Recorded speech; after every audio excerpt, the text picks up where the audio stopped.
What's going on TikTok? We are 5,700 miles in my 2024 Harley Road Glide. Here's a quick update on everything that I've done to it, which isn't much because we're on a budget.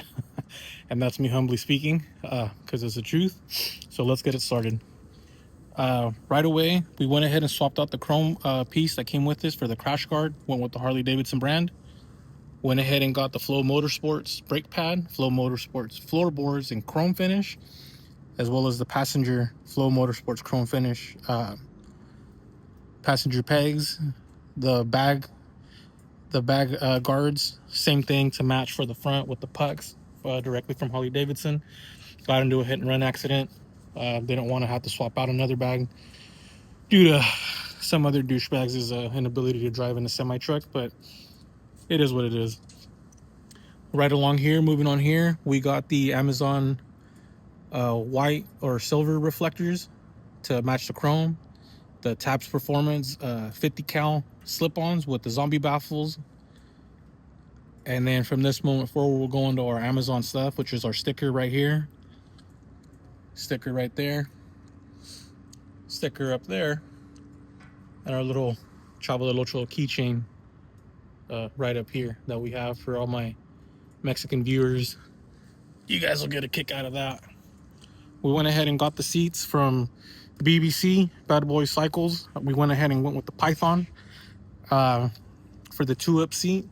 Really great seat, really recommended. I went with the extra soft, even though the owner told me to go with the medium.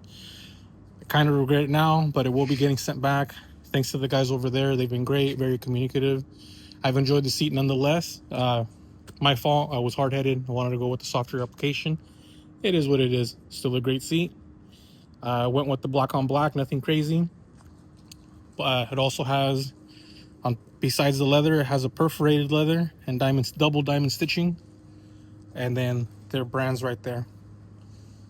Other than that, guys, it's pretty much it. Nothing crazy. Docking hardware came from eBay. They have little magnets on the inside, so they're easy to move out. This came from eBay as well. I think I paid like $10 for this, about $7 for that. And then right over here, probably one of the more expensive pieces I have is my Figure Out Designs for the engine oil and the transmission fluid. They have magnetic sticks. Got the knurled chrome finish. These came from Amazon. These came from eBay. Got them on sale.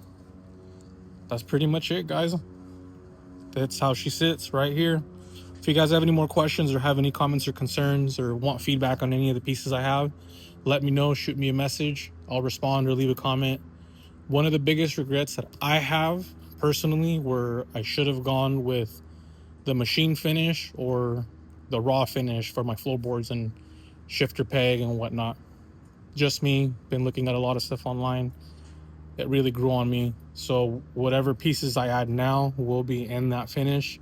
At some point, I may or may not swap out the floorboards. It's not a big deal. It's just me being bougie.